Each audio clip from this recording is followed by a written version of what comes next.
Well, howdy, partner! Welcome to a brand new episode of the Metal Meltdown! Today we are talking about country metal, which according to some Falling in Reverse fanboys online, did not exist until Ronnie Radke, in his infinite wisdom and ambition, delivered unto us All My Life featuring Jelly Roll. Wow, country and metal together?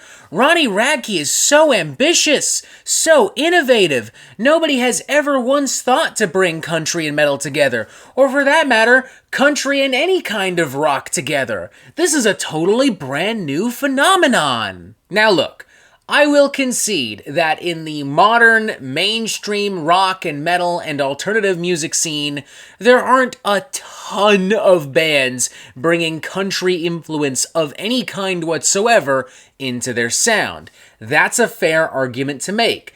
Valid. Cool. But if you're going to sit here, as some fanboys have done, and tell me with a straight face that Falling in Reverse invented country metal with All My Life, I am going to laugh at you. Like, I've heard some pretty dumb arguments here on the Metal Meltdown. I've heard people try to convince me that Korn invented dubstep. I've heard people try to convince me that Ice Nine Kills are the first metal band to ever fuse metal and horror. But that maybe takes the cake.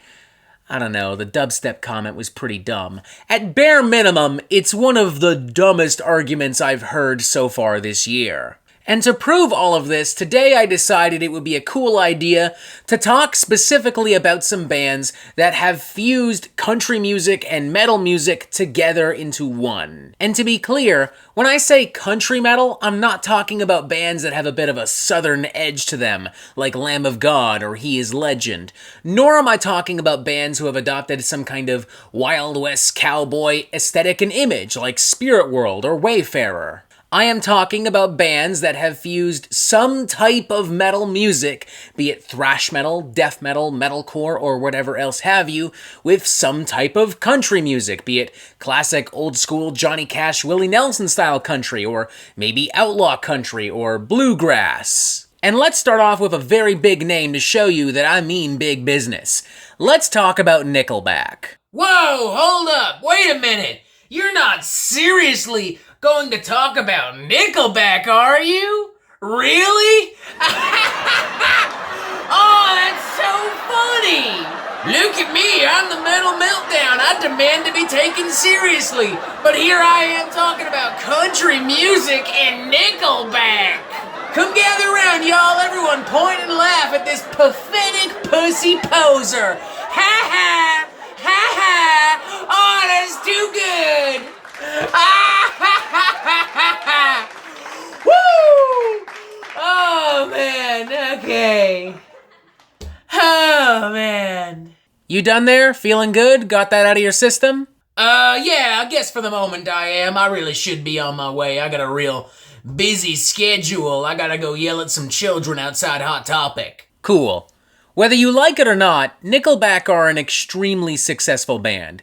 They've sold over 50 million records, they have several hit singles, they've toured the world several times over, they've won a People's Choice Award, they've won 2 American Music Awards, they've won 7 Billboard Music Awards, they've won 12 Juno Awards, they've been nominated for 6 Grammys, they're on the Canadian Walk of Fame. And part of the reason that they've been so successful is because they have a sound that combines influences from country and from post-grunge and from hard rock and heavy metal music, one that allows them to appeal to an incredibly wide audience. They're just rustic and twangy and homey and country enough for a country music audience, but they also have riffs and big hooks and ripping guitar solos, the kind of stuff that your average rock listener is looking for. And frankly, most of Nickelback's biggest hits, like Someday, Figured You Out, Feeling Way Too Damn Good, This Is How You Remind Me, Rockstar, Animals, Burn It to the Ground,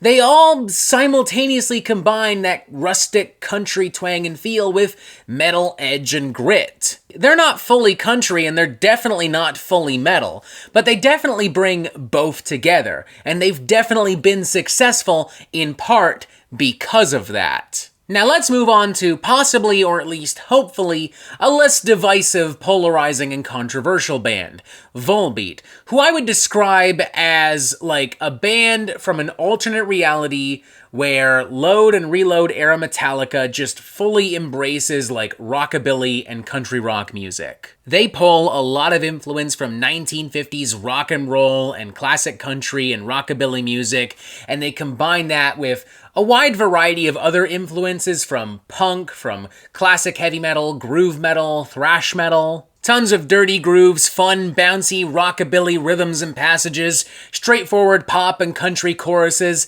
Elvis Presley-style vocal mannerisms. Songs like $16 and The Lonesome Rider I think are a really great example. It's specifically the kind of country rockabilly metal that I'm talking about. I would also recommend checking out covers that they've done of classic songs from Hank Williams, Dusty Springfield, the aforementioned Johnny Cash. On 2013's Outlawed Gentlemen and Shady Ladies, Volbeat go as far as to use their brand of country metal to tell stories about gunslingers and outlaws from the Wild West, and it results, in my opinion, in some of their best music. Like, I'm not even a huge Volbeat fan, but this album is filled with some genuine fucking bops. Next up, we have Nashville Pussy, and honestly, it should not be shocking to hear that a band called Nashville Pussy plays some kind of fusion of country and metal. Specifically, though, we're dealing with very crude, energetic, kind of gritty hard rock and heavy metal, in the vein maybe of Motorhead. There's a lot of attitude and venom, and everything reeks of piss and vinegar and room temperature whiskey. And also, we're combining that with, like, southern rock and country rock, I would say, in the vein of Lynyrd Skynyrd. Lots of barking vocals and fun riffs and over-the-top harmonies and solos. They're obviously not as massive or as prolific as the aforementioned Nickelback and Volbeat, but to their credit, they have enjoyed some success over the years. They were nominated for a Grammy for Best Metal Performance back in 1998, and to this day, they continue to have a pretty strong underground cult following. Next up, we have Maylene and the Sons of Disaster, and this is a band I actually learned about in doing research and preparation for this very video. From what I can tell, they were put together by former Under Oath singer Dallas Taylor in the early 2000s, and over the course of the 2000s, across 4 full-length studio albums, they were blending southern and country influences with metalcore and hardcore and alternative metal. Lots of screaming, moaning, aggravated vocals with like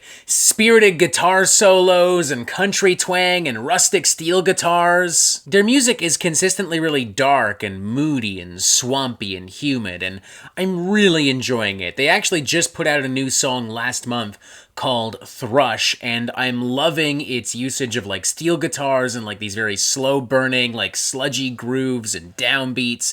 It's awesome. Next up, we have Me and That Man, which is actually a side project from Adam Darsky, aka Nurgle of Behemoth fame. That's right, Behemoth, blackened death metal band from Poland.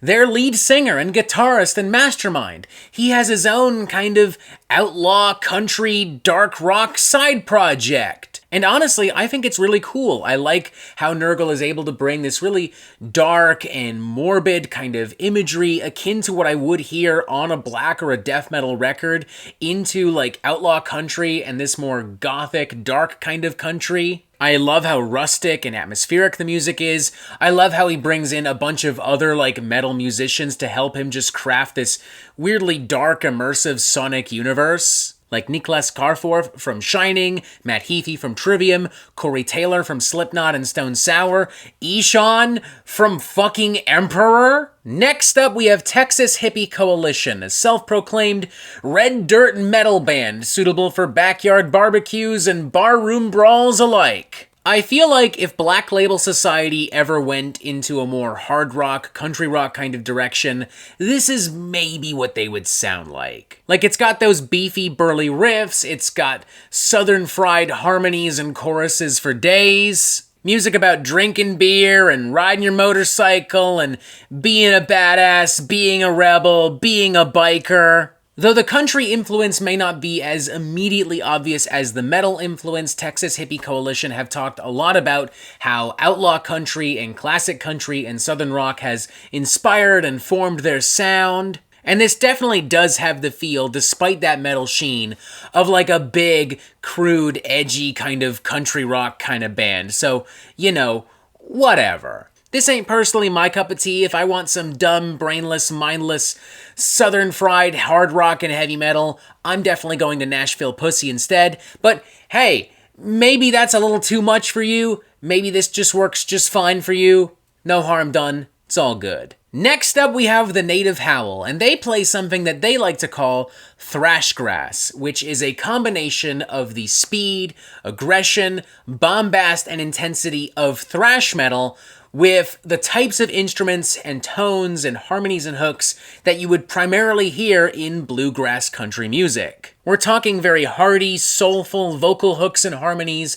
with banjos, acoustic guitars, but it's still very in your face. It has the energy of like heavy metal and thrash metal, to the point where I think you could throw electric guitars on the top of a lot of the Native Howls' songs and suddenly you would just have a straight up thrash metal album. I remember discovering them a couple years ago because I saw like Thunderhead like on Instagram or something like that, and I think that remains one of their biggest songs, one of their most iconic songs. It's also still one of my best. It just has this awesome driving fucking like main hook. Alright, this is maybe where I risk raising a few eyebrows and confusing a few people, maybe losing them altogether, but,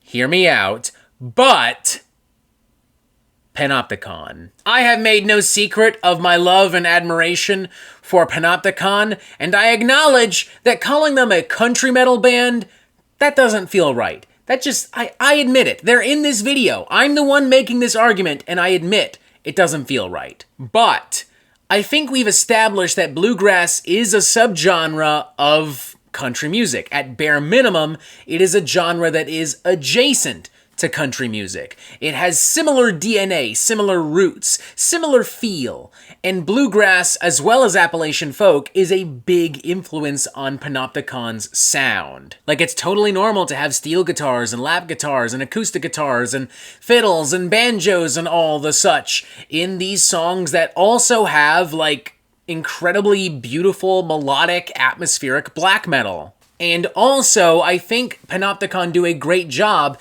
at doing what country music was really meant to do back in the day, to speak on behalf of the people of the country. Speaking on behalf of low-income, blue-collar workers, of people who back in the day would have unironically been called rednecks. On more recent albums, social and environmental disasters as well as mental health have been lyrical focuses consistently, and on the album Kentucky, Panopticon talk a lot about unions and the coal mining industry. So yeah, maybe it isn't country metal in the same way that Nashville Pussy or Texas Hippie Coalition are country metal.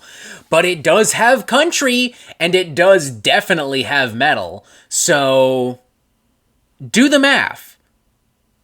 Just saying. Next up, we have yet another band that I discovered in doing preparation and research for this video, Six String Shooter, who combine bluegrass and classic country music with modern death metal. And it's very well done, in my opinion.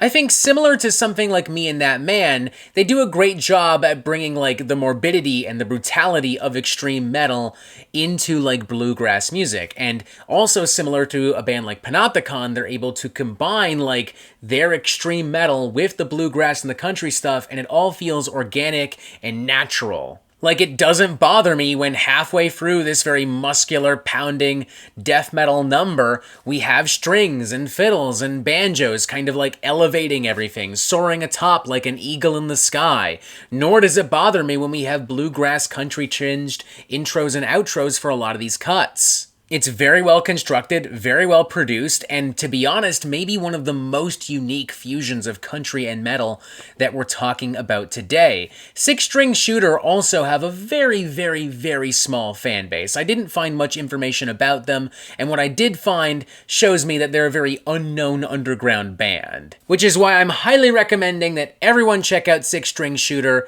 It's really cool shit. You won't regret it, I promise you. And this next and final recommendation is for any potential die-hard Falling in Reverse fanboys that are somehow still watching this video, that have braved this entire ordeal, arms across, screaming at their phone, their tablet, their computer, their whatever the fuck, going, well, actually, these bands don't count because no one cares about your underground elitist bands. Also, actually, Ronnie Radke's still a visionary because no one specifically is blending modern country with this type of modern metalcore.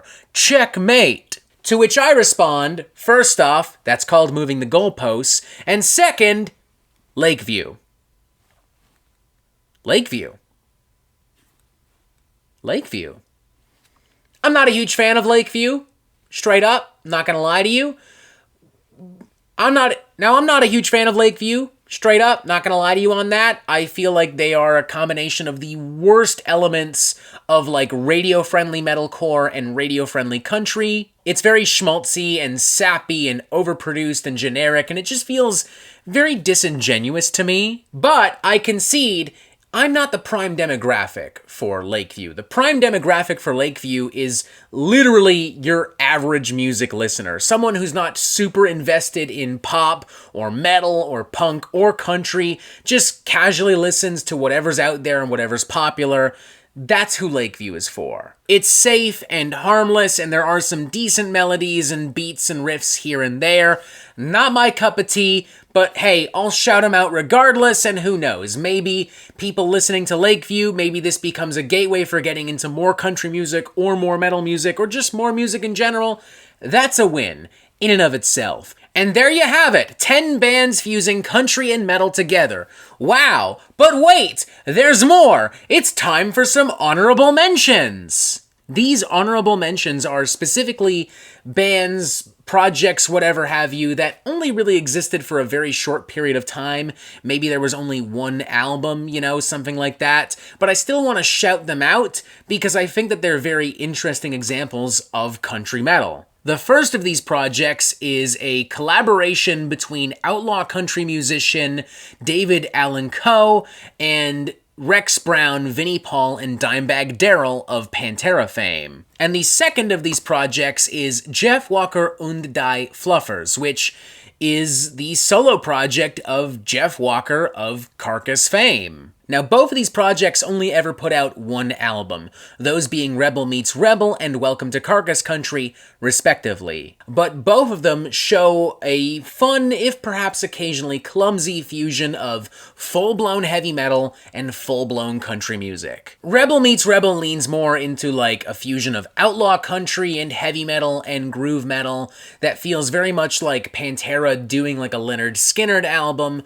whereas Welcome to Carcass Country almost kind of feels like kind of a rockabilly death and roll kind of album with heavy metal riffs and momentum. They're both very odd and they both have issues. I'm definitely more likely to play Cowboys from Hell or Heartwork at a party, let's put it that way. But you know, they're interesting, they're fun, and I think they're worth a shout out, at least as an honorable mention, so yeah, there you go. Now it's your turn to tell me, are there any other really cool bands fusing country and metal together? Let me know in the comment sections below. Press this button to subscribe. Look, there's even more videos here. Thank you for watching, and as always, you have yourself a fantastic fucking day.